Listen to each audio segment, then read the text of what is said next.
खबर में खुश आमदीद। मेरे साथ आरमित बड़ी साहब, जनाब शहजाद हुसैन भट्ट साहब और मैं हूँ सईद काजी। एक बड़ी डेवलपमेंट अगर से बड़ी कहा जा सकता है, परवेज़ खटक साहब और कुछ और लोगों ने एक PTI का अपने तय खात्मा कर दिया और एक ग्रुप तश्कील दिया है। ये कितना मौसर होगा और कितना बड़ा डेंट पड़ेगा इस अपोजिशन पार्टी को, इसके हवाले से बड्डी साहब से हम उनकी मालूमात और ख़बरें लेंगे। नून लीग के सीट एडजस्टमेंट के बगैर पंजाब में इलेक्शन लड़ना चाहती है और ये उन्होंने इशारा दिया है जनाब वज़ीर दाखिला साहब ने। तो क्या ये मुमकिन हो पाएगा? उधर निगरान वज़ीर आला के लिए दौड़ जारी है। कभी साफ़ियों का नाम आता है, कभी किसी का। बहरहाल देखें कुर्रा फ़ाल किसके यानी नाम निकलता है। मगर बड्डी साहब, last but not the least, यानी 50-51 रुपये का यूनिट बिजली का हो रहा है और अब 21% आपका इंटरेस्ट रेट है। कौन कर्जा लेगा, कौन रस्सी लगा, तो भी बात करेंगे। मगर पहले आ जाते हैं, आपको हैरत हुई परवेज़ खटक साहब के इस ऐलान से या आपकी तवक्कुआत के मुताबिक था? बड्डी साहब। बिस्मिल्लाहिर्रहमानिर्रहीम। काजी साहब, 1% भी हैरत नहीं हुई, 1% भी ताज्जुब नहीं हुआ। सियासी जमातों का तोड़ फोड़, उन्हें अलहदा करना, पीपल्स पार्टी में से कितनी पार्टियां निकली, लेकिन तल्ख हकीकत है कि वोट जुल्फ़कार अली भट्टो का, बेनज़ीर भट्टो का, ठीक गो के जरदारी के दौर में कम हुई।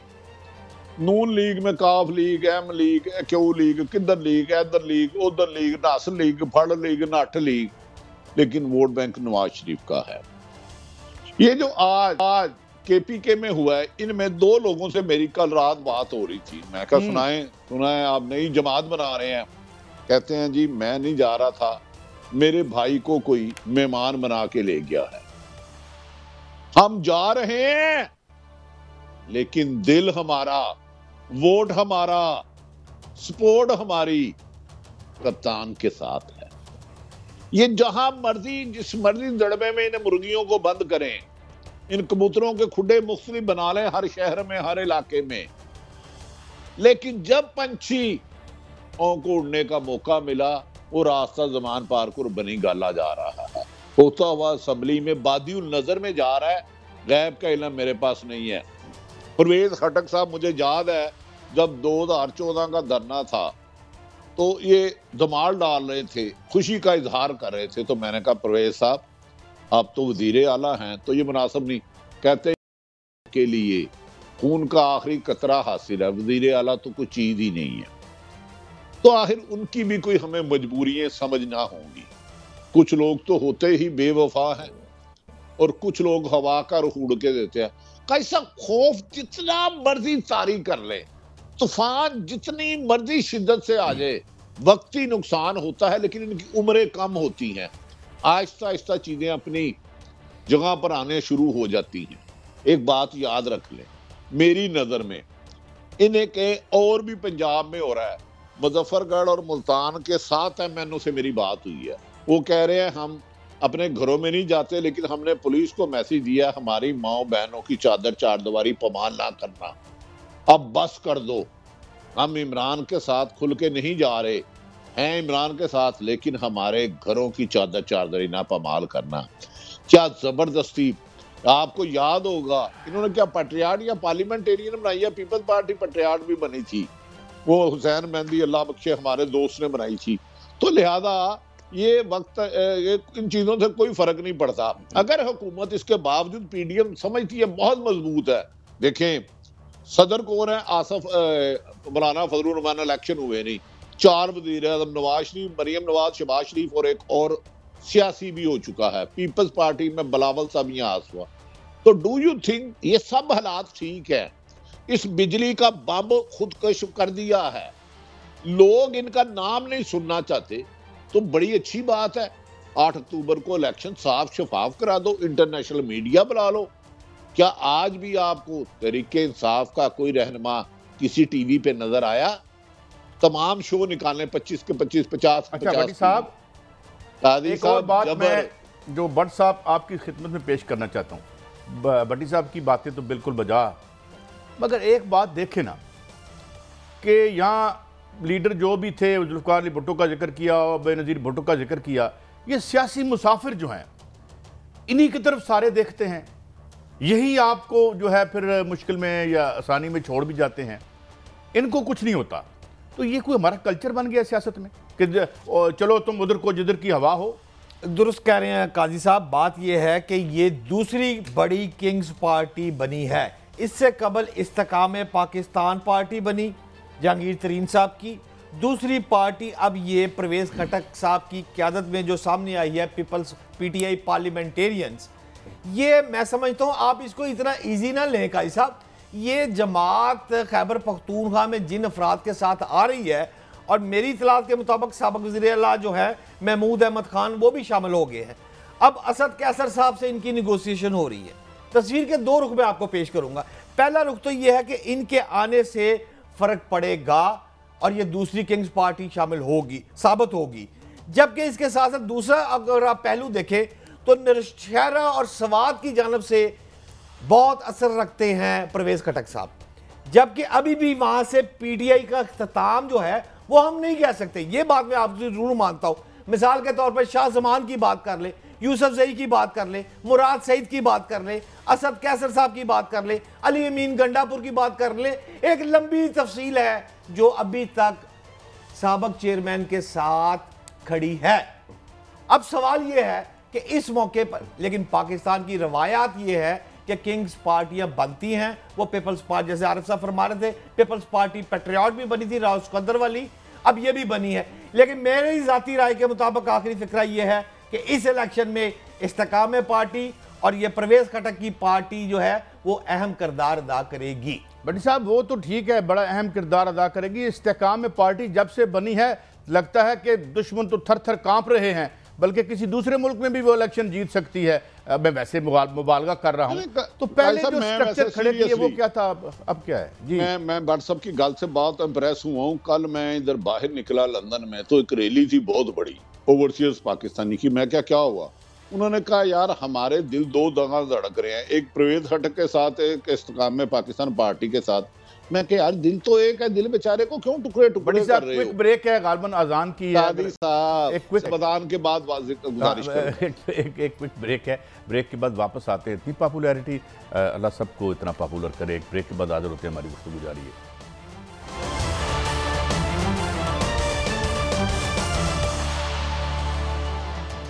Welcome back. अच्छा बड़ी साहब, मैं यही सवाल आपकी तरफ भी लेके आता हूँ कि हम देखते हैं कि यहाँ पे जो लीडरशिप है वो बड़ी कुर्बानियाँ भी देती है, हमने माजी में देखा। अब आप मुझे ये बताएं कि अब आपके पास क्या खबर है, अगला कौन सा एक जो ग्रुप है वो अपनी अलहदगी का ऐलान करने जा रहा है? भाई साहब देखें, पंजाबी की एक बड़ी मशहूर मिसाल है जिसका सियासत से कोई वास्ता नहीं। टिड्डी जितना मर्जी उछले, जंप करे, पहाड़ नहीं क्रॉस कर सकती। जब भी कोई ताकतवर हलके 13-14 जमातें के इत्तेहाद बनाते हैं तो वो दहशत और जोर लगाते हैं। मेरी इतलाह है इन्हें तो हर किस्म की सपोर्ट हासिल है, हुकूमत की भरपूर सपोर्ट हासिल है। उधर जहां ये हुआ उसके कमिश्नर और DIG दोनों से मेरी बात हुई। पता करें कितने सहाफ़ी अंदर किए गए, क्या एक कवरेज की गई? अगर ये बहुत कामयाब डेलीगेशन होता है तो इसको लाइव कवरेज करने के लिए आपका सर फट चुका होता। इस वक्त हम ना दिखाते, लाइव कवरेज कर रहे होते। भाई साहब मैं कुछ बातें, नमाज रोजा फर्ज है तो जान बचानी भी फर्ज है, रोक रहा हूं। 3 बंदे जिनकी तस्वीर आई है, मैं ईमानदारी से कह रहा हूं, रात उन्होंने जो लफ्ज कहे, कई सब इस तरह मकाम नहीं चलता। मेरी बात मान जाएं। आपको याद होगा फैसल साले हयात, मैं सरवर रोड जेल में उन्हें मिलने गया, हवालात में बंद थे।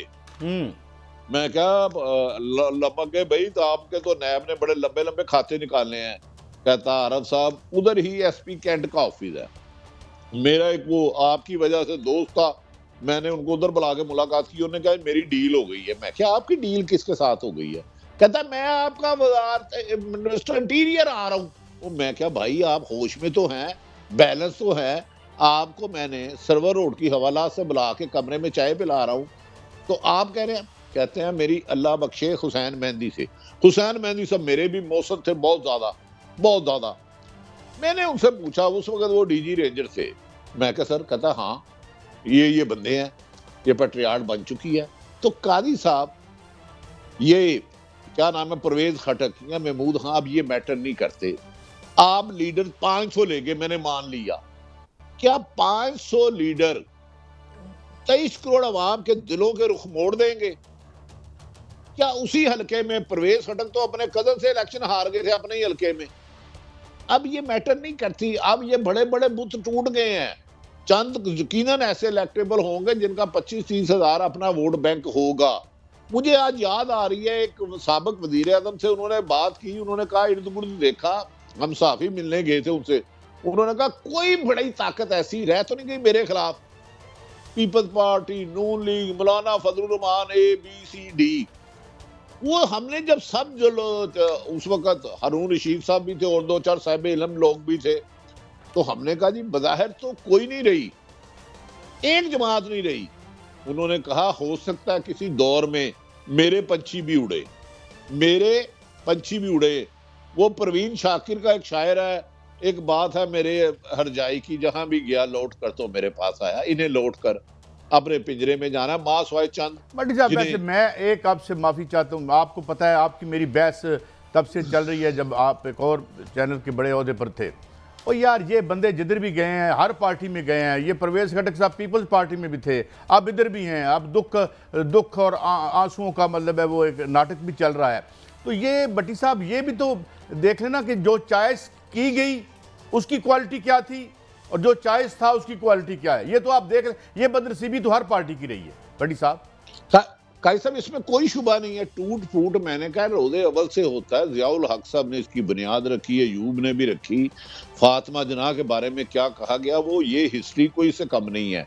लेकिन क्या जो लोग आप चेहरे ला रहे हैं, ऑलरेडी जो जमातें मौजूद हैं, क्या स्ट्रीट पावर वोट बैंक उनका ज्यादा है? फिर तो वाकई काबिल तशवीश है कि भाई ये लोगों के साथ तो अवाम का समुंदर है, अगर ये जिधर जाएंगे अवाम उधर जाएगी। देखिए जो आखिरी साल होता है, आखिरी 3 माह होते हैं, MNA अपने हलके की आवाम को देखता है, याद रखना इधर उधर नहीं देखता। उसको पता है कि अगर एक दफा मैं इलेक्शन से 5 साल के लिए आउट हो गया और दूसरा MNA या MP आ गया तो ये सारी उम्र सीट उसकी रहेगी। मैंने आपको पंजाब, जनूबी पंजाब के 4-5 लोगों को कहा है कि हम अपने हलके से निकले हुए हैं लेकिन वोट हम बल्ले से लड़ेंगे, और हमने बकायदा DPO का नाम लिया, उन्होंने उसको मैसेज भेजा है हमारी माँ बहनों के चादर चार दीवारी की तरफ ना जाइएगा, हम फिलहाल चुप हैं। लेकिन जैसे ही इलेक्शन अनाउंस होते हैं तो अपने हलके में आना है, अपने इलाकों में आना है, और इसका होमवर्क मुकम्मल तैयार हो रहा है। और भी पंछी उड़ेंगे, जो मेरी इतलात है और भी उड़ेंगे। आपकी इजाजत से मैं आरिफ साहब से एक बात पूछना चाहता हूं। सवाल, PTI डैमेज तब हो सकती है अगर उनके सरबराह को नहल कर दिया जाए और बैट का निशान ही ना आने दिया जाए। बाकी परवेज खटक बना रहे, चले लाहौर में एक बंदा बताएं साहब, बात ये है बल्ले के निशान के बगैर आज भी इंसाफ का वो जीत सकता है, उसका नाम बता दे। आप फरमा रहे हैं कि वोट की ताकत, अवाम की ताकत, ये सारी बातें बिल्कुल दुरुस्त कह रहे हैं, मैं भी इसको सेकंड करता हूं। क्या आप समझते हैं कि भुट्टो के साथ ताकत थी, भुट्टो के साथ अवाम थी, बेनज़ीर शहीद के साथ ताकत थी, और जवाब नवाज शरीफ की 2 दफा हुकूमत डिसॉल्व हुई उसके साथ भी उसके पास 2/3 मेजॉरिटी लेवल की थी या नहीं थी?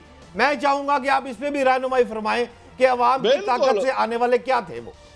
आप बड़े होकर 70 साल सन्यासी बावे बनेंगे, क्योंकि परसों चौथ जो मैं आपकी शर्ट देख नहीं सका वो बड़ी दीदा देव थी, बड़ी लोगों ने तारीफ की लंदन में कि शहजाद भट्ट साहब से पूछे। गुजारिश ये है, माजी में जब हुकूमतें टूटती रही मिठाइयां भी बांटी जाती रही। माजी में किसी ने कहा ईंट से ईंट बजा दूंगा, वो मुल्क से भाग गया, दुबई रहा। माजी में वाकई नवाज शरीफ का 97 में वोट बैंक था, मैं उस हकीकत से इनकार नहीं कर सकता, लेकिन मुशर्रफ ने किया, वो सऊदी अरब 10 साल के लिए डील कर गया, अब 4.5 साल डील करके चले गए हैं और अपने भाई की हुकूमत में नहीं आ रहे। और इस वक्त जिस जमात को आप गिराना चाह रहे हो, टोटल पाकिस्तान के जितने वजीर आज़म, जितनी सियासी बातें बने, उन सब पे मिला लें तो 170 मुकदमा दर्ज नहीं बनते, 170 मुकदमा नहीं दर्ज बनते। लेकिन वो बंदा धरती पाकिस्तान पर बैठा है। मैं हल्फन कहता हूं, शहजाद भट्ट साहब, जिस बंदे ने आपकी टी-शर्ट की तारीफ की, कहते क्या पप्पू लग रहा था, काश इसके साथ एक सेल्फी बनवा दे, मेरा दिल तड़प रहा है। आरिफ साहब, आप उसकी भी तारीफ करना पसंद करेंगे जो चेयरमैन पीटीआई है और दौरान तफ्तीश जीआईटी के अफराद को धमकियां देता है कि मैं दोबारा फिर आ रहा हूं, तुम सब तगड़े हो जाओ, उसके बारे में क्या फरमाएंगे? ऐसा कर रहा है तो गलत कर रहा है। कल भी गलत था, आज भी गलत है, बेनजीर के दौर में भी गलत था, भट्टो के नवाज शरीफ में अगर ज्वाइंट इन्वेस्टिगेशन टीम कोई भी धमकी दे रहा है। लेकिन भट्ट साहब उस जेआईटी के एक बंदा आपका भी जानने वाला है, वो तो कह रहा है केस दे पल्ले ही कुछ नहीं, वो सानू गन पॉइंट से करी जा रहे हैं। अब ब्यूरोक्रेसी ने जो बढ़ के छक्के मार रही है, गैर आईनी गैर कानूनी, इनके छक्के छूटने वाले हैं। मैंने आपको बस अपनी बात कह दी है, मुझे नहीं पता कल क्या होगा। हो सकता है नून लीग 50 साल के लिए आ जाए, बिलावल भुट्टो भी वजीर आज़म बन जाए, मरियम भी बन जाए, मौलाना भी बन जाए, और इनके पोतरे दोतरे चौधरे सारे बन जाए, लेकिन चंद लगड़ बगड़ चमचे कच्चे साफी समेत इनकी बारी आएगी आएगी। चलें, अल्लाह करे सबकी बड़ी मुस्बत बारी आए। भट्ट साहब आप नहीं, जो देखे काजी साहब, मुस्बत बारी आती है जो खैर करे, जो लोगों की बेहतरी करे, जो लोगों के साथ जुल्म ज्यादती ना इंसाफी करे। याद रख ले, कब्जा ग्रुप की तारीफ तो नहीं हो सकती। आपके घर पे कोई कब्जा कर ले तो क्या अच्छी बात है? ठीक है, आपके बच्चे को कोई उठा के ले जाए, नहीं, ये 10 साल 6 महीने आपकी बीवी रोती रहे, बड़ी साहब हम ये उसके जिस्म को साबुन और पानी की बजाय आंसू मिले, क्या कादी साहब जुल्म रहे और अमन भी हो? तुम ही कहो। अच्छा, कादी साहब इस पीडीएम को छोड़ें। मरियम औरंगजेब साहबा, मैं आपको पैगाम देता हूँ, हम आपके साथ इंसाफ ही करेंगे, हम सिर्फ सच्ची खबरें देंगे, हम हल्फन कहते हैं कोई प्रोपेगेंडा का हिस्सा नहीं बनेंगे। आप हम पे और नहीं, हम पहले भी नहीं बने और आइंदा भी नहीं बनेंगे। बड़ी साहब, अच्छा, मेरी बहन है, मैंने इनको बहन कहा है। अच्छा, शहजाद भट्ट साहब से पूछ लें, वो शर्ट का ड्रेस देते हैं, मैं लंदन में प्रॉब्लम में वो कार शर्ट का भी बंदोबस्त करते हैं। जिस दौर में जिसका आप नाम ले रहे हैं, छोटा भाई है। अच्छा, फिर जिसका नाम ले रहे हैं, उन पर जब पाबंदी थी तब भी आपने उनको चलाया, तब भी आप ऑफ एयर हुए, वो भी वाकया याद है आपको? नहीं, ठीक है यार, वो मैं मानता हूं। देखिए भाईजान, हमारा सियासी जमात से कोई तल्लक नहीं, कोई लेना देना नहीं। सच कहना है, हमारी तरफ जो भी अपोजिशन है उसको हक मिलेगा। आप कोई पीडीएम की खबर लेना चाह रहे हैं? अच्छा भट्ट साहब, अगर आप विद यूर परमिशन, तुराब साहब अगर इजाजत दें, यार वो शर्ट सिर्फ एक बंदा कह रहा है सेल्फी बना के वापस कर दूंगा, with your love my love. देखें काई साहब, अच्छा आप मुझे खबर दें पहले। काई साहब, 35 सवाल हुए चेयरमैन पीटीआई से दौरान तफ्तीश, जीआईटी को मिली है धमकियां। उसने वाज़ेह तौर पर कहा है, अब मैंने किसी को नहीं रहने देना, मैं वापस आ रहा हूं, तुम सब तगड़े हो जाओ। किसी सवाल का जवाब देने से इनकारी है। ये हो रही है इस वक्त तफ्तीश चेयरमैन पीटीआई के, ये सवालात है और ये जवाबात है, और उसमें जो तमाम तस्वीर दिखाई गई हैं उनको उन्होंने मानने से इनकार कर दिया। हाँ, ये उन्होंने जरूर माना है कि साजिश हुई है, प्लानिंग हुई है, लेकिन वो कहते हैं कि सब मेरी मर्जी के बगैर हुआ है। तो अब इन हालात में तफ्तीश जो है, वो जो मेरा सोर्स है वो ये कह रहा है कि जीआईटी तफ्तीश आगे बढ़ाने से माजरत कर रही है और अपने आला हुकाम को ये कह चुकी है कि इन हालात में कोई मंतकी लिख पढ़ जो है वो हमारे करने अब बस में नहीं रहा। क्यों, क्या उन्हें अपना काम नहीं आता? से ओपन एंड शट केसेस हैं। अच्छा, तो क्यों नहीं कर पा रहे? काजी साहब जान की मान पाऊं तो जीआईटी के अफसरान के नाम बता दें, मैं भट्ट साहब को उनका लिंक बना दूंगा। नवाज शरीफ, शहबाज शरीफ किस किस के साथ लिंक है, कहां उसकी पोस्टिंग रही, ना छेड़ मलंगा नू। चलें, अब हमने भट्टी साहब अगली स्टोरी पर जाना है, और भट्ट साहब स्टोरी ये है कि नून लीग ने कहा है कि हम सीट एडजस्टमेंट के बगैर पंजाब को फतह कर लेंगे। काजी साहब, बात यह है कि मुस्लिम लीग नून ने तो वाज़ेह तौर पर ये सामने आ गए हैं, और 144 जो है कौमी असम्बली और 297 सूबाई असम्बली की नशिस्तें पर मुस्लिम लीग नून शेर से लड़ रही है। अब बात यह है कि शेर से लड़ रही है, क्या मतलब? मुस्लिम लीग शेर के यानी निशान से लड़ रही है। हाँ, बात यह भी ठीक है आपकी। असल में वो अपने आप को भी शेर कहते हैं ना, और जिस निशान से वो लड़ रहे हैं। अच्छा काजी साहब, गुस्ताखी ये है, सुना है नवाज शरीफ ताकतवर लोगों से, कुछ सरकारी इदारे, पुलिस हो गया, रेवेन्यू, इनमें से कुछ से नाराज है।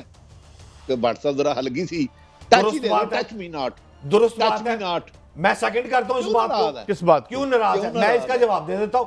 आसिफ अली जरदारी साहब 2 रोज कबल लाहौर आए, शहबाज शरीफ साहब के घर गए, एक इंडस्ट्रियल के घर गए, जहांगीर तरीन के घर फातिहा खानी की, अफसोस किया और वापस इस्लामाबाद चले गए। जो 8 दिन पहले खबर दी थी आरिफ साहब ने कि सीवी बिलावल साहब की रिजेक्ट हो गई हुई है, वो बात दुरुस्त निकली। पंजाब में अब बिलावल साहब और आसफ अली जरदारी साहब ने डेरे जो लगाने थे वो लगाने बंद कर दिए। अब सिर्फ आनिया और शहबाज शरीफ से मिलनिया और इस्लामाबाद वापस जाने वाली बात रह गई है।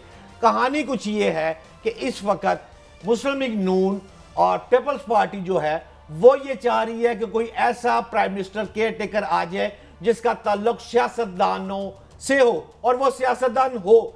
लेकिन मेरी इत्तला के मुताबिक खबर यह है कि मुख्तदर कुव्वतें जो हैं और ख़ास तौर पर जो इस्तेकाम पार्टी है, वो किंग्स पार्टी के मेरे कुछ खास बंदों से जो मुलाकात हुई है उन्होंने तो वाज़ेह कह दिया है कि सियासतदान नहीं आ रहा, कोई और आ रहा है। और इनको अभी तक पीपल्स पार्टी और नून को पता ही नहीं कि केयर टेकर प्राइम मिनिस्टर कौन होगा। अच्छा, अब लेकिन ये तो अहम डिसीजन है और मैं समझता हूँ बड़े महफूज हाथों में है। एक तरफ राजा रियाज साहब हैं और दूसरी तरफ शहबाज शरीफ साहब हैं। बड़ी साहब, तो मैं समझता हूँ कि कौम के वसी और अरीज मफाद में ये फैसला हो सकता है जितनी दो अजीम शख्सियात ये फैसला करेंगी। आप मुतफिक है ना मुझसे? काजी साहब, आपने कूजे में दरिया बंद कर दी। शहबाज शरीफ 14 जमातें, राजा रियाज अपोजिशन लीडर, किस निशान पे जीता? बल्ले पे। अगर इन्होंने फैसला करना है तो फिर खुदा के वास्ते कम से कम आइन को तो पकड़ के बाहर फेंक दें यार। आइन की तस्दील तो ना करें। काजी साहब, उसे निगरान तो ना कहे, उसे कहें एक प्यादा बैठाना है, एक अपना बंदा बैठाना है और उसको ऑर्डर देना है, रिमोट से हमने रखना है। काजी साहब, बाजी उल्टेगी। कब उल्टेगी मुझे नहीं पता। और दूसरा, पंजाब में एक अफसर ने तहरीके इंसाफ के चेयरमैन को पैगाम भेजा है कि हम हल्फन कहते हैं, हमें बहुत फोर्स किया जा रहा है, आप हमसे नाराज हो रहे हैं, हमारी मजबूरियां भी देखे। उसको जवाब दिया गया, तुमने तो ओथ लिया है आइन और कानून के मुताबिक हुकूमत करने, अपनी जिम्मेदारियां अदा करने का। तो काजी साहब, अभी तक इनका प्लान चल रहा है, लेकिन एक अच्छा बड़ी साहब, एक खबर है उसकी तरदीद कर दें या तस्दीक कर दें।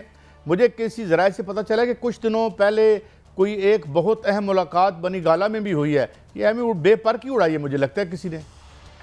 देखे, कुछ लोग अब समझते हैं कि पीडीएम को जितना चांस दिया, उनकी वजह से जितनी बदनामी ली, ये मसाइल हल नहीं कर पा रहे और अवाम से फासले बढ़ाना किसी भी तरीके से मुनासिब नहीं। इसी वजह से तमाम कोशिशों के बावजूद अभी तक तरीके इंसाफ को नहल नहीं किया जा सका। काजी साहब, क्योंकि जो पाकिस्तान के अदारे हैं ना, खसूसन आज ही मुझे याद है आर्मी चीफ ने एक कोर कमांडर कॉन्फ्रेंस की और उसमें उन्होंने कहा सलामती के पे कंप्रोमाइज नहीं किया जाएगा। सबसे पहले अफजल पाकिस्तान है, किसी पाकिस्तान एक महफूज हाथों में है। तो याद रख लें, अदारे जितने भी हों उन्हें सबसे पहले पाकिस्तान अजीज है। इस वक्त पीडीएम का बोझ उठाना, मैं नहीं समझता कि पुलिस का, एफआईए का, नैब का या एंटी करप्शन के हाथों ये वजन उठाकर दोबारा इनके कंधों पे कोई जिम्मेदारी दें। मासवाए, अगर इलेक्शन शफाफ होते हैं तो पीडीएम साफ होती है। अगर इलेक्शन की बजाय रिजल्ट निकलता है तो फिर पूरा कभी ये तो मुमकिन नहीं होगा बट्टी साहब, ये तो शरीफ की तरफ जा सके अगर रिजल्ट सिर्फ निकलना है। नहीं, मैं ये अर्ज करूँ, ऐसे तो अब ये ज़माना बट साहब ऐसा नहीं है। मोबाइल फ़ोन हर किसी के पास वो है। हाँ ठीक है, अगर गवर्नमेंट ज़ोर ज़बरदस्ती करती है तो कर सकती है, लेकिन मानेगा कौन? नहीं काजी साहब, बात यह है कि गवर्नमेंट ने क्या ज़ोर ज़बरदस्ती करनी है। एक असूली मौक़िफ़ है 90 डेज़ इलेक्शन से पहले तोड़ दे 60 डेज़। निगरान सारी ज़िंदगी निगरान प्राइम मिनिस्टर आपने देखे हैं, इस दफ़ा भी निगरान। अब सवाल ये है कि निगरान वज़ीर आज़म होगा कौन, लगाएगा कौन? क्या ये पीपल्स पार्टी और नून लीग लगा रही है? क्या इनकी मुशावरत, जैसे आरिफ साहब कह रहे थे राजा रियाज, और बिल्कुल ठीक बातें कर रहे हैं आरिफ साहब, राजा रियाज से किसने मुशावरत करनी है? मैं तो यहाँ तक कहना चाहता हूँ कि इस वक्त जो मेरी इंफॉर्मेशन है वो आसफ जरदारी और मियाँ मोहम्मद नवाज शरीफ को भी इल्म नहीं हो रहा है।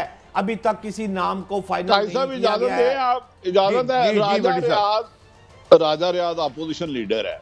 वो चंद दिन पहले फैसलाबाद जा रहे थे तो उनके ड्राइवर ने उनकी बात नहीं मानी, गाड़ी उसने ना जंग की तरफ मोड़ दी, तो उसके कहने में निगरान वज़ीर आज़म आएगा और क्यों मजाक कर रहे हो। और ये एक यकीन रखो, साफी कोई निगरान वज़ीर आज़म नहीं आ रहा, ये सिर्फ हमने नाम फीड कर रहे हैं।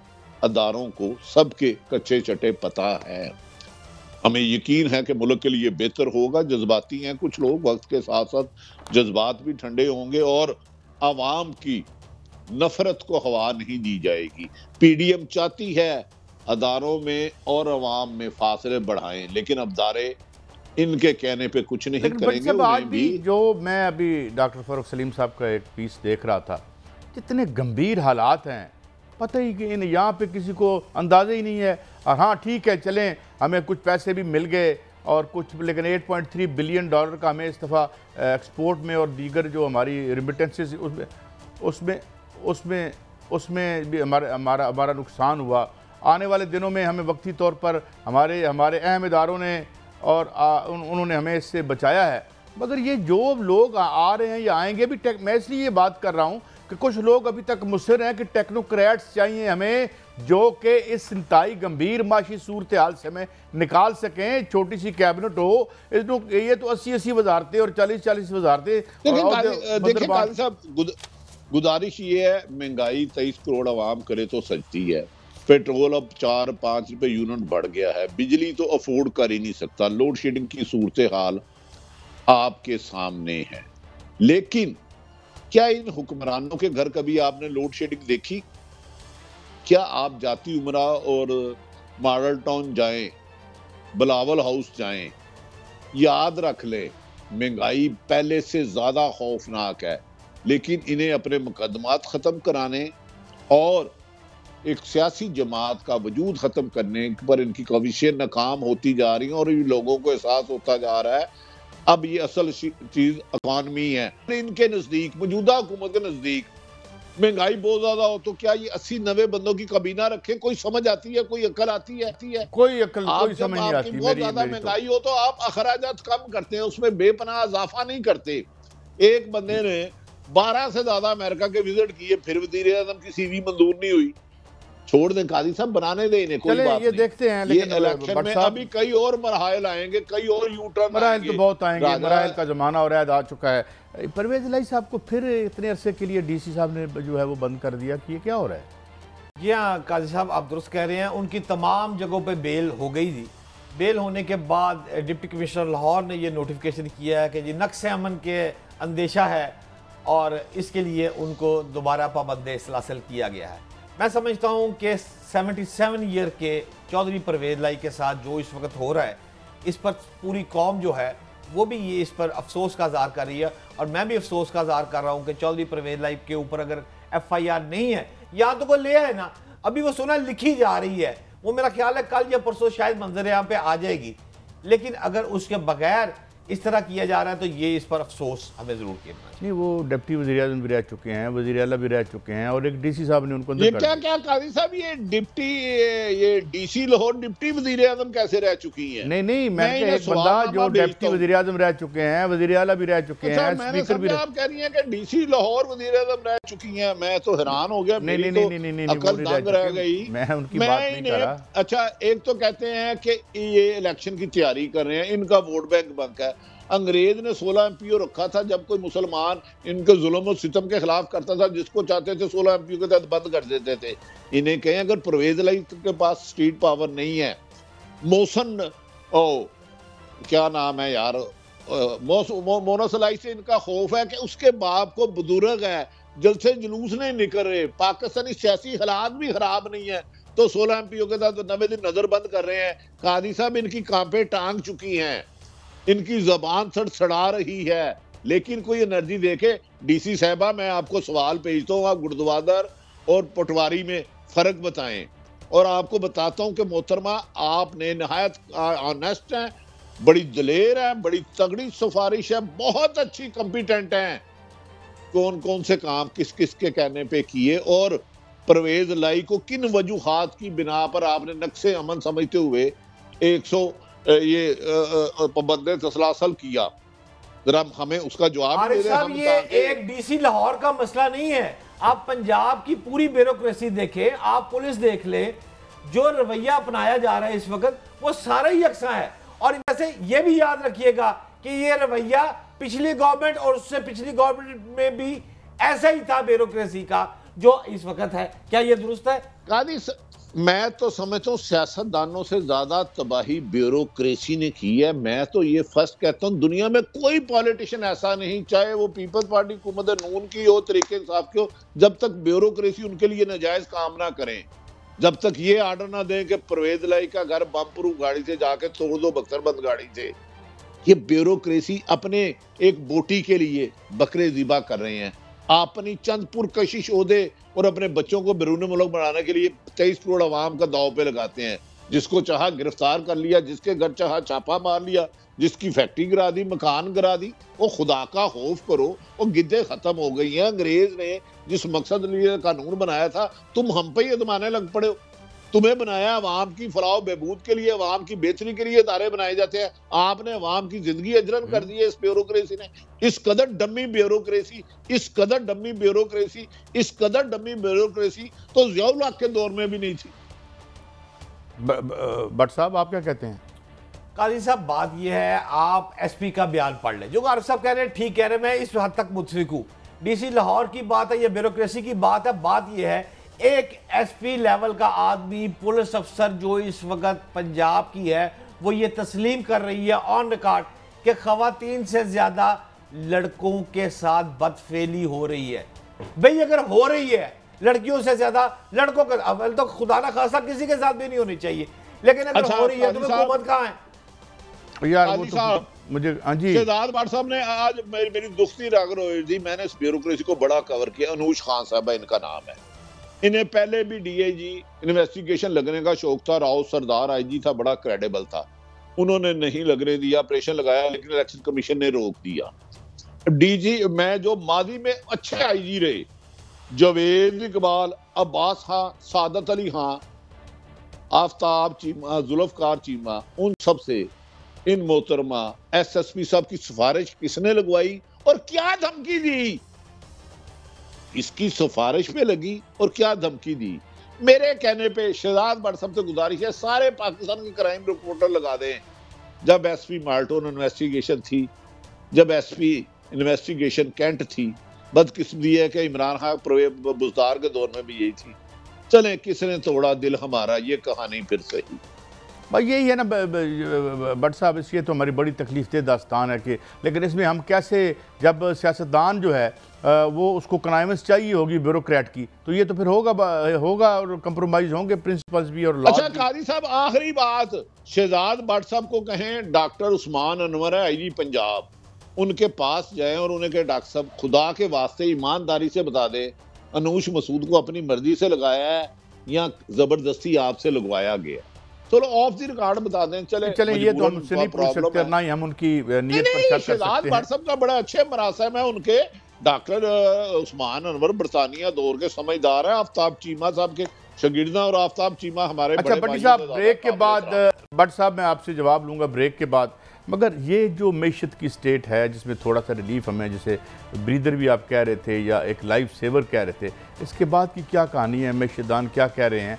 और इसकी कीमत जो $3.5 बिलियन की है, इसके साथ जो और लोन्स हम ले रहे हैं, क्योंकि लोन ही हमारा ज़रिया आमदनी है, तो वो ज़ाहिर है कीमतों में इजाफे और फिर यूटिलिटीज़ में इजाफे में उसमें ढलता है वो। तो इस पर हम बात करेंगे क्योंकि यही सबसे अहम चीज़ है और मेरी नाचीज़ राय में आने वाले दिनों की सियासत को मैशत ही डिटरमिन करेगी। एक ब्रेक के बाद हाज़िर होते हैं।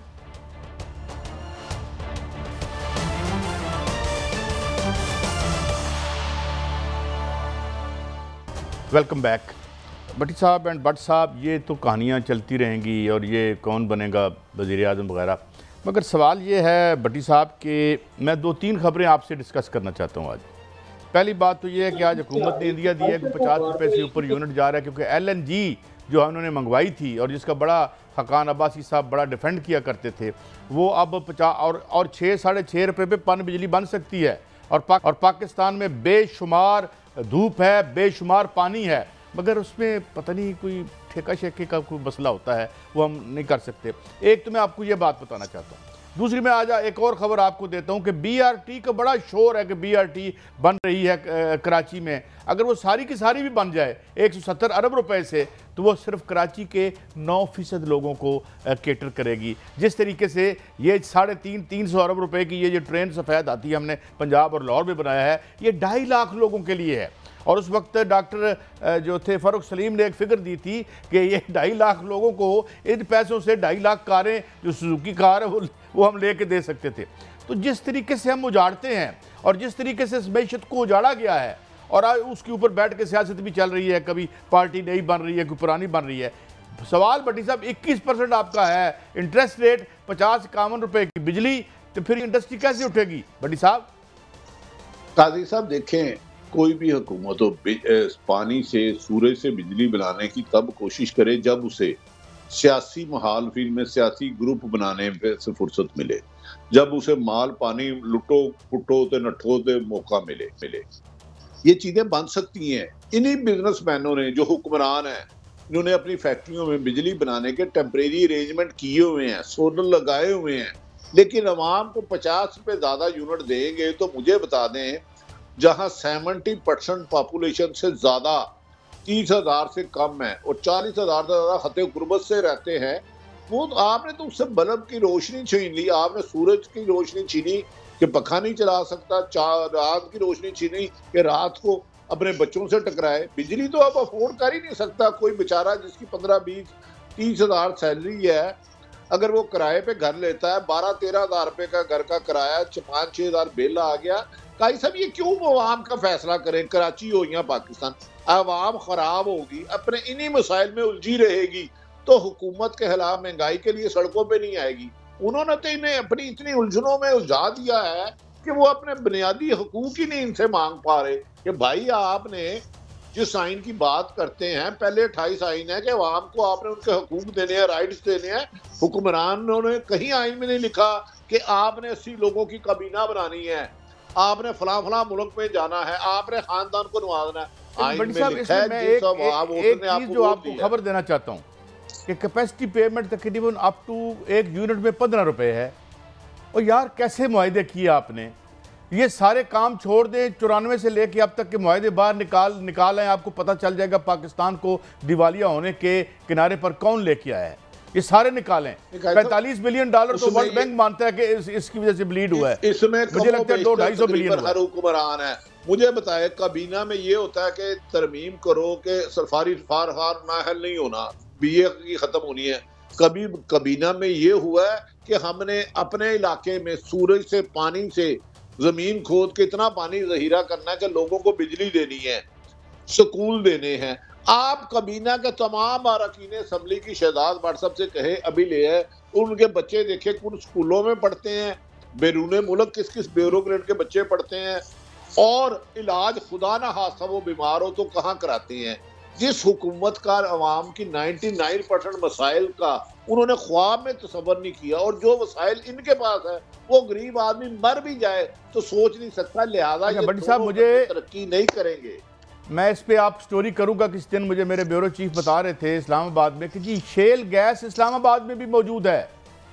ये ज़मीन भरी हुई है मादनियात से, और उसके बावजूद ये ठेके के चक्कर में और इंपोर्ट करने के चक्कर में और मुबैना किकबैक्स के चक्कर में हमने इस खूबसूरत मुल्क को, इसके खूबसूरत मौसम देखें, इसका लैंडस्केप देखें, इसके पहाड़ देखें, इसके सहरा देखें, इसके मैदान देखें, और ये लोग हैं जो जो जो जो जिन्होंने उजाड़ा कर दिया। बड्डी साहब, मैं माफी चाहता हूँ, मुझसे ज्यादा आपने वो हुक्मरान भी देखे हैं जिन्होंने धरती वतन मिट्टी को वीरान बनाने की भी पूरी कोशिश की, और जब भी वीरानी की तरफ आवाम गई उन्होंने मुल्क से हिजरत की, और दूसरे मुल्क 4.5 साल से रहते हैं। खुदा के वास्ते उनको एक्सपोज करें, चाहे वो किसी भी जमात से वाबस्ता हो। जो लीडर अपनी अवाम में नहीं रहना चाहता, जीना नहीं चाहता, उनकी तालीम नहीं हासिल करना चाहता, उन जैसी सेहत नहीं लेना चाहता, उन जैसा घर का माहौल नहीं रखना चाहता, वो लीडर अवाम की फलाह बहबूद के लिए क्यों फोकस हो? अच्छा बड्डी साहब, मैं इलेक्शन कैसे जीतना है, एक मैं टीजर देना चाहता हूँ कल के लिए कल हम एक स्टोरी करेंगे कि 15,000 मेगावाट का डैम, उसकी फिजिबिलिटी, उसकी सारी मौजूद है। 15,000 मेगावाट आप समझ सकते हैं बड्डी साहब क्या है। अभी 18,000 जो हम ये मरा के कैपेसिटी तो मैंने पता नहीं ज़्यादा की हुई है, मगर ना तारे हैं और ना कोई प्लानिंग थी, सब बस सौदे करते रहे और फिर पुलिस की गाड़ियों में किक बैक आती जाती रही। सारे ज़माने ने देखा, कोई मैं नई बात नहीं कर रहा, जिसकी वजह से आज इस इतनी खूबसूरत मुल्क में और इस जगह पे हम इतने उदास और सोगवार ये बातें कर रहे हैं। मगर कल हम यकीनन बताएंगे अपने नाज़रीन को कि ये क्यों सस्ती बिजली नहीं बनने देते और इसमें किसके मफादात हैं। बट साहब, काजी साहब आप दुरुस्त कह रहे हैं, जो आप डैम की बात कर रहे हैं, आप देखें डैम बनने चाहिए जो नहीं बन रहे। एक डैम बनने से 15,000 बिजली सामने आती है। अच्छा, अब ईरान को देखे, भारत को देखे, बिजली का रेट देखे, या इंडस्ट्री लगाएगा कौन? अब आप दूसरी तीसरी तरफ चले जाए, 34 रुपए का बिजली का यूनिट 50 रुपए, उसके साथ अगर 1,000 रुपया 100 यूनिट अगर किसी का बिजली है तो 3,000 रुपए का डबल पड़ गया। मिसाल के तौर पर 200 यूनिट बिजली है, 3700 रुपए थी, अब 4700 हो गया। अगर आपका बिल 400 यूनिट है तो 12,300 रुपए पड़ गया। ये नामुमकिन है, पाकिस्तान की आवाम इतना बिजली का बिल अफोर्ड नहीं कर सकती। इसके साथ साथ आप देखें लाहौर शहर में आज मैंने देखा है इकबाल टाउन और गढ़ी चौक के इलाके में खवातीन की कसम खा के कहता हूं, मैंने 2 दर्जन से जायद खवातीन को सड़क पे देखा है, यूटिलिटी स्टोर के बाहर, जो आटा लेने के लिए खड़ी थी, वो शनाख्ती कार्ड असल लेके आई थी, धूप में खड़ी थी और ये कह रही थी कि 800 रुपए का ही दे दो, तोड़ा दे दो। ये नान की कीमतों की बात हो रही है, 35 रुपए, 25 का तो हमने देख लिया, 20 की रोटी भी चली गई। तो ये आपको लगता है कि ये जो अगली सियासत है वो सियासत तो रोटी पे ही होगी बट्टी साहब? ऐसा आवाम बेचारी की नहीं है, जब तक शफाफ इलेक्शन नहीं होंगे, आवाम के मुंतखब वोट करते नहीं आएंगे, जब तक आप बंद कमरों में इलेक्शन के फैसले करते रहेंगे और आवाम अपने हकूक के लिए पुरअमन तरीके से बाहर ना निकलेगी, तो याद रखें चंद खानदान आप पर मुसल्लत रहेंगे और आप गुलामों की तरह ही रहेंगे। हम आवाम बेबस है, लेकिन बदकिस्मती है हमें कुछ अदारों से, जिनसे बहुत उम्मीद थी सुप्रीम कोर्ट से कि वो कुछ वैसे फैसले करेगी जिससे सियासतदानों की मनमानी और आइन शिकनी खत्म हो। बट्टी साहब, अब अंग्रेजी में एक लफ्ज़ आप यकीनन जानते होंगे, इन्वेस्टमेंट इन ह्यूमन कैपिटल। तारीख में जो सबसे अहम इन्वेस्टमेंट होती है वो इंसानों पर होती है, उनके इलाज के ज़िमन में और उनकी तालीम के ज़िमन में। यहाँ पे लाखों की तादाद में जो हुनरमंद लोग हैं, जो पढ़े लिखे लोग हैं, रोज़गार न होने की वजह से यहाँ से डॉलर खर्च करके तो बाहर चले जाते हैं, दूसरे मुल्कों की दौलत में, उनकी GDP में इजाफा करते हैं। कोई इस पे बात करेगा बैठ के, या बैठ के यही हम बातें करते रहेंगे कहनो अब बाहर कर दो, अंदर कर दो, फाड़ लो? मोहतरम, एक क्लर्क की सीट के लिए MPA बांट लेते हैं, बोलियां लगती हैं, और MA पास अगर 5 सीटें हैं तो 5,000 MA पास हैं, PhD बेरोजगार हैं, डॉक्टर बेरोजगार हैं, इंजीनियर बेरोजगार है, IT बेरोजगार है, आपके पायलट बेरोजगार है, आपका पढ़ा लिखा आदमी मायूसी और खौफ दोनों को मिला के मुल्क से बददिल हो चुका है। खुदारा इनको कॉन्फिडेंस दें, इनको नौकरियां दें, इन्हें रोजगार दें। कम से कम जितने सियासतदान हैं इनको को लाओ पाकिस्तान में सारा पैसा और इन्हें बेनिफिट भी दें और पाकिस्तान के हुनरमंद लोगों से काम लें। ये पाकिस्तान का जो ब्रेन है बाहर चल के दुनिया को तरक्की दे रहा है और पाकिस्तान को ये सियासतदान तबाही के दहाने पे ले आए हैं, क्योंकि इनके बच्चों का मुस्तकबिल पाकिस्तान में नहीं है। मेरे आपके बच्चे पाकिस्तान। हुनरमंद लोगों से हम क्या काम लें? जो फैक्ट्स एंड फिगर आ रहे हैं उसमें 4 लाख पाकिस्तानी जो है हाई क्वालिफाइड पाकिस्तानी, वो पाकिस्तान से बैरून मुल्क जा चुका है। 6 माह क्यों गया भाई? मैं 6 मंथ की बात कर रहा हूं, लंबी बात नहीं कर रहा सर आपसे। मेरे छोटे भाई क्यों गया? क्योंकि उधर इसको पाकिस्तान में उसको ना रोजगार मिल रहा था, ना उसकी इज्जत महफूज थी, ना घर महफूज थे, ना बच्चे थे, अदमे तहफ्फुज का शिकार था। देखें 8.3 अरब डॉलर इसके हलाल तो कमाना है ना, उसने अपने बच्चों को पालना है। तरसीलात क्यों पाकिस्तान जाते हैं? क्योंकि उधर घर गुजारा नहीं होता, इधर एक कमाता है 10 उधर खाते हैं। ये अब लेकिन बट्टी साहब, ये मुझे एक बात बड़ी समझ नहीं आती, बड़े कई सालों से समझ नहीं आ रही कि ये जो हुक्मरानी करते हैं इनके महलों की कतार अंदर कतार होती हैं यूरोप और अमेरिका में, मुल्क को ये खुद अपने मुंह से बेकारी कहते हैं। ये कब समझ आएगी हमें बात, और ये क्या क्या राज है? नहीं काजी साहब, ये मुझे और आपको समझ, कौम को समझना होगा। ये कौम को भिखारी कहते हैं। जो लिबास जेरे तन इन्होंने रखा होता है, जो जूते इन्होंने पहने होते हैं, जो सॉक्स इन्होंने पहने होते हैं, एक दफा 3-3 दफा कपड़े बदलते हैं, एक जोड़े की कीमत 20-20 15-15 लाख रुपए जूते पहनते हैं, ये कपड़े पहनते हैं, इनकी टाइयों की कीमत देखें, इनकी परफ्यूम की कीमत देखें। बेकारी ये आपको और मुझे कहते हैं, खुद बेकारी नहीं होते। खुद बेकारी हैं तो इधर आए ना, आगे टैक्सी चलाएं। क्या जितने भी पॉलिटिशियन आए हैं, कौन सा आपको इधर नजर आया पाकिस्तान में कि ये कौम को बेकारी बना के फिर ये महल बनाते हैं भट्ट साहब? देखो, बेकारी कौम की, झोली कौम की, और बर्ती इनकी जेबें है। भट्टी साहब खत्म हो रहा है। कल अजय कहा कि हम कोशिश करेंगे कि कल ही हम आपको 15,000 मेगावाट का डैम कैसे बन सकता है और क्यों नहीं बन रहा, वो कौन सा वेस्टेड इंटरेस्ट है, वो कौन सा कहाँ लिए फिर लगता है ये माल जो हमारे फलाह के और मुस्बत मंसूबे धरे के धरे रह जाते हैं। दुआ के साथ कि सब ठीक होगा। कल फिर मिलेंगे। अल्लाह हाफिज़।